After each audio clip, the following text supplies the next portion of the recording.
But I think people should watch that movie. I also think that you should go and find the movie Soylent Green. Because if you look at what we were talking about in California, where people living in the street and using any spot that they want to just eliminate their body waste, I think you should start watching Soylent Green. So, what else did you want to talk about today? Did you want to talk a little bit about more why everything bad is Trump's fault? No, well, I mean, We got pretty much hit on all yeah, that. you don't even have to talk about it. All you got to do is turn on one of the TV stations, the news stations, and they will take China, the trade war, Trump's fault. And here, this country has been economically is about in the best shape that I'm 83 years old, and I don't remember this country being in good shape as it is right now. I mean, I'm going to tell you something. I'm retired. I got a very limited income.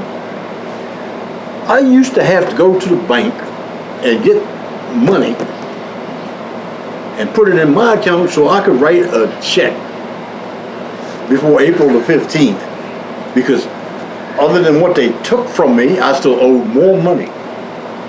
With 6 kids in the mortgage. Well, no, my kids are grown. Oh, okay. All right. But this is since I've been here. Okay, all right. And last year was the first time ever that I can remember,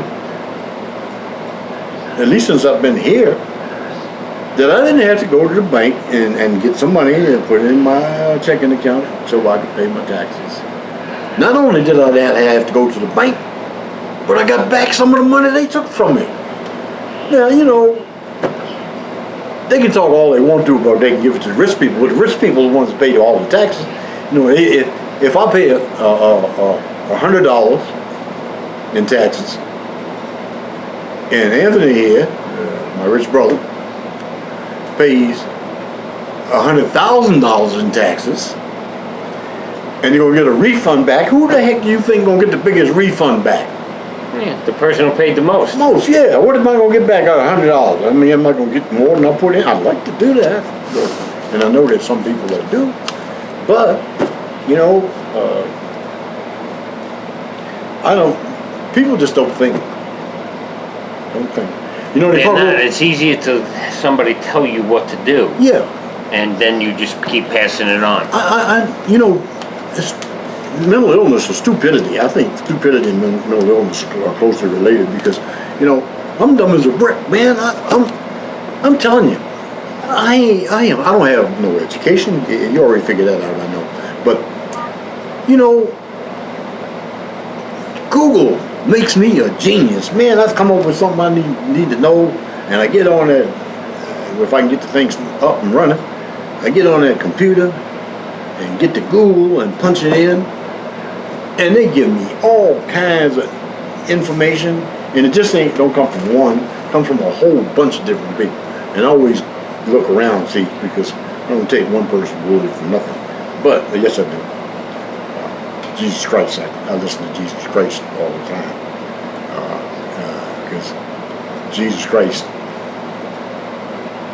he's my #1 leader. He's not going to direct you in a bad direction. He's not going to send you in a bad direction.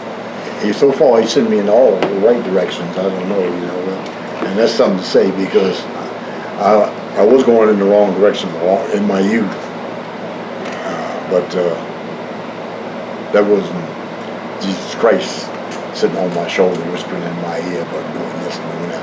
That was a little slick, and I know that. But, as everybody says, all these people that I know that embrace the Democratic Party, the ones that it used to be the Whigs, and they promoted importing slaves from Africa to this country. Tell somebody what a Whig is. A Whig, that was the only party they had in this country. That was a political party. Whig. Later, it became the Democratic Party long about the time Lincoln, after Lincoln got elected, and Lincoln's party was called Freedom Party. And you know, you can ask a group of people, some group of people, and you know, people of color, ask them, who was Abraham Lincoln? Or who freed the slaves? Who wrote the Emancipation Proclamation? And a lot of the time, most of the time, they'll tell you, well, Abraham Lincoln. And then say, was he a Republican or was he a Democrat? Oh, he was a Democrat. Yeah, that's funny. Yeah. So I wanna. We were discussing this yesterday over dinner, and one of the things I liked about Glenn Beck, back from 2009, 2010, who taught now? Sonny is Native American and African American. And Who French. taught and French? I'm sorry about the French part. Because I know Who taught you more about Native American history? about Glenn Beck. African American history Yeah, African American. and American history, period. Right. And let me tell you, you're talking about Democrats supporting people of color. How come the Democrats don't teach people the correct history of African Americans? They did tons. I can tell you that. For this country. I can ask you. Go ahead. You know, the conquerors always write the history according to them. You know, I mean, they're going to put what makes them look good. They're not going to put the truth in it if it's not going to make them look good. So, you know, and I tell you what, you know, this thing about certain people who should never embrace a Democrat, but they'll tell you, tell me. Well, they shouldn't embrace a socialist. There's really nothing wrong with a Democrat. There's a lot of people that are Democrats who Democratic believe. Party, put it that way. There you go. Okay. Okay. A lot of people just don't change their party affiliation because they're not going to. But the reason why I left the Democrat Party, because the Democrat Party left me.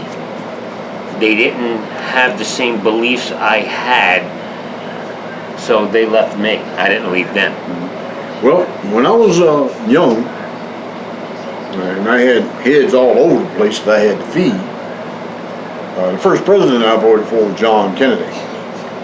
And it wasn't because I thought he was cool and he had a real pretty wife. That's why I voted for him. Is that the truth? That is the truth, because let me tell you something. I had all these children that I had to clothe and feed and house. And my ambition at that time was to get a paycheck. And I was working for the government, the United States government. And I was wishing that one day I would get a paycheck that had 3 numbers on it. You know? Means over $99. Yeah. And I got paid every other week. Hey, my father worked for the post office for $1.04 an hour. And you know what? I kind of figured I was not real smart, but then I wasn't mentally ill, or not too mentally ill anyway. And, you know, I didn't figure that it really made a difference about who I voted for. It could be a Democrat or communist or whoever. It didn't make no difference. I was still going to have the same hardship of working 2.5 to 3 jobs, trying to just maintain a decent home and a table for my kids to sit down and eat, and some clothes for them to wear to school. That was a struggle, you know. And at that particular time, you know, this country was it was not a good place for somebody like me to be. You know, I'm gonna tell you, you know, but that was then and this is now. I hear that all the time from folks. So is there anything else we want to talk about today? Well, one thing I want to say is I like my quotes, and this is from Plato. No one is more hated than he who speaks the truth. Is that why they hate Trump? Because he tells the truth? I like Trump because he's got the New York attitude. I'm gonna tell you what I think. If you don't like it, too bad. But this is what I think. We elected him as president. He got his 4 years to do what he has to do. Hopefully he gets another 4.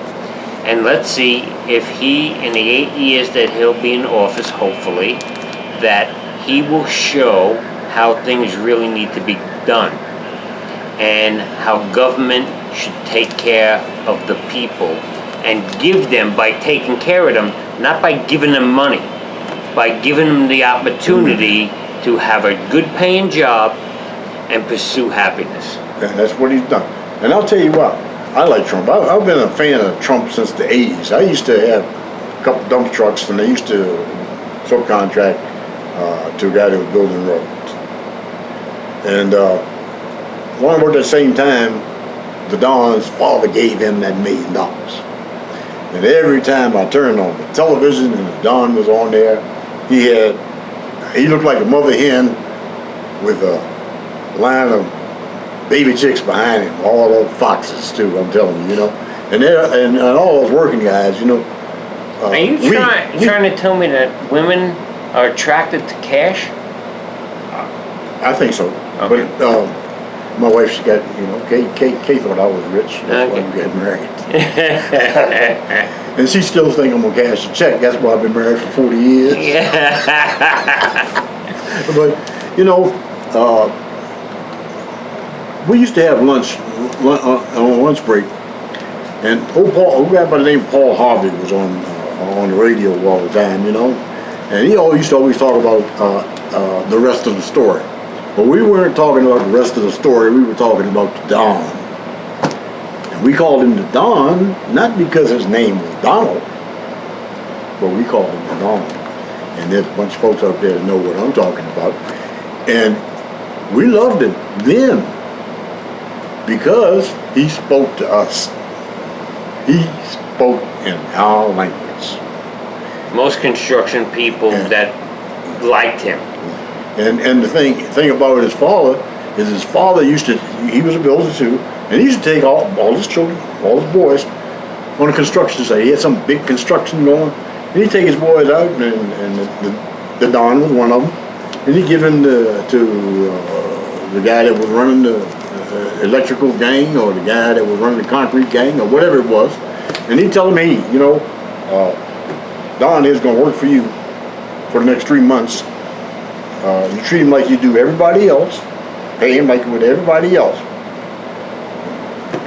I'll see you in 3 months. People don't hear those stories. They don't know those stories. And so the guy grew up on working with people that work for a living. You know, he didn't grow up as a little rich boy or something like that, which he was, I guess. Wish my old man could give me $1 million, but he died and left me horned about $1 million. I don't know. But anyway, the Don, when he was running for president, and the Republican Party, a lot of members of the Republican Party said, I can't support him. Dean Heller was one of them. I can't support that Trump. Yeah. He lost his seat.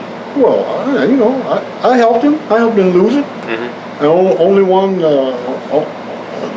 that I had any regret about, and I called his office about 3 times to see if he had changed his mind before election day came, and that was Dr. Joe Heck. Heck. Yeah, he was a combat veteran, and I've supported the guy ever since the first day he ever ran for office. But I told his office, I said, well, you know, if I'm going to cast my vote for him to be my representative, how in the hell is he going to represent me if he don't represent the man I'm going to vote for president of the United States? So, I guess if you want to blame somebody for not having no Republican representatives in this part of Nevada, you can tell he's New York, Nevada. And the risky place in Nevada. I live in Nevada. Nevada is down the road down there and called Las Vegas, Cook County, Clark County. It's Nevada. I live in Nevada with the rest of the cowboys and Indians. So why don't we end this now, and we'll probably do another segment in a couple of days. And I like when Sonny comes on because I like working with him. And God bless everybody. Be safe, and talk to you soon. And then, as one of the New York congressmen used to say, keep the faith. Amen.